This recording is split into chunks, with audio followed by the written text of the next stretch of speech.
ચાલુ છે। આજે કચ્છની અંદર 48 ડિગ્રી પ્રચંડ ભીષણ ગરમીનું તાપમાન છે, તેમ છતાં અહીંયા શ્રમિકો તપસ્યા કરી રહ્યા છે અને એસીમાં બેઠેલા અધિકારીઓને જરીક પણ શરમ હોય કે જરીકે ફરજ પર એમની દાખવવાની લાગતી હોય તો અહીંયા મુલાકાત લે અને માંગતે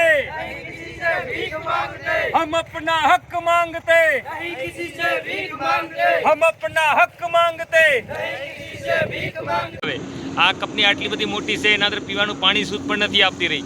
કંપની તેરી તાનાશાહી નહીં ચલેગી નહીં ચલેગી। કંપની છે ને શું તો આજે શહીદ ભગતસિંહ સેના છેલ્લા 1 મે વિશ્વ મજદૂર દિવસ જ્યારે સમગ્ર વિશ્વ મનાવી રહ્યું હતું ત્યારે ભચાઉ તાલુકાના કુંજીસર નજીક આવેલી કરમતારા કંપની મધ્યે સ્થાનિક રોજગારોને કોઈ પણ કારણ આપ્યા વગર એમની નોકરીમાંથી બરતરફ કરેલા હતા, તેમજ ત્યાં મજદૂરોનું શોષણ કરાઈ રહ્યું છે।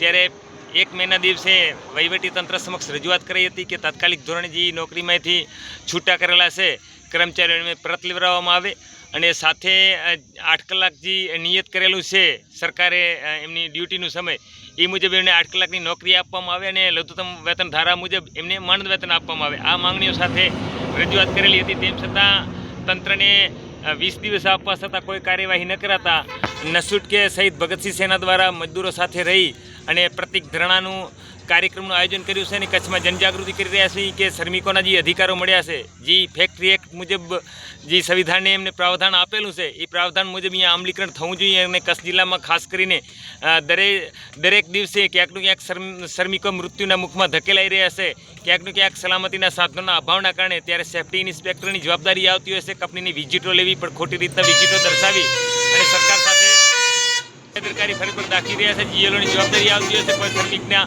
એના માનદ વેતનમાં કોઈ પ્રશ્ન આવે ત્યારે, પરંતુ જીએલઓ અને સેફ્ટી ઇન્સ્પેક્ટર વહીવટી તંત્ર એકદમ નિષ્ક્રિય રહીને કામ કરી રહ્યું છે એવું લાગી રહ્યું છે। ક્યાંક ક્યાંક કચ્છ જિલ્લામાં ફેક્ટરી એક્ટ લાગુ ન પડતો એવો ત્યારે પ્રસ્થાપિત થઈ રહ્યો છે। ત્યારે આજે ધરણાનો બીજો દિવસ છે અને સતત અવિરત ધરણા ચાલુ રહેશે। અમારી મુખ્ય માંગણીઓ છે કે અમને 8 કલાક નોકરીનો સમયગાળો નક્કી કરવામાં આવે, સલામતીના સાધનો આપવામાં આવે, સાથે એમને શૌચાલય, શુદ્ધ પીવાનું પાણીની વ્યવસ્થા કરી દેવામાં આવે।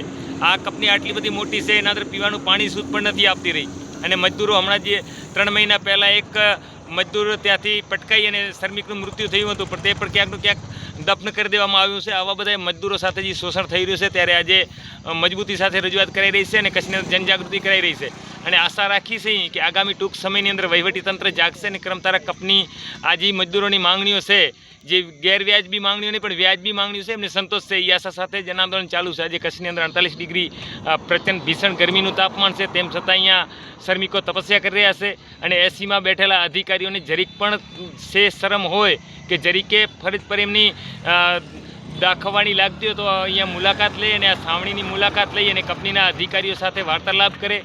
નસુટ કે અમારે ક્યાંકનું ક્યાંક આંદોલન જન આંદોલન ન કરવું પડે અને ઉગ્ર બનાવીને ક્યાંક આ રોડ બંધ કરી દેવું ન પડે। આ રોડ બંધ કરશું ત્યારે અમારી ઉપર ફરિયાદો દાખલ કરશે, ત્યારે દેશનું સંવિધાન અને સિસ્ટમ અહીંયા લાગુ થશે।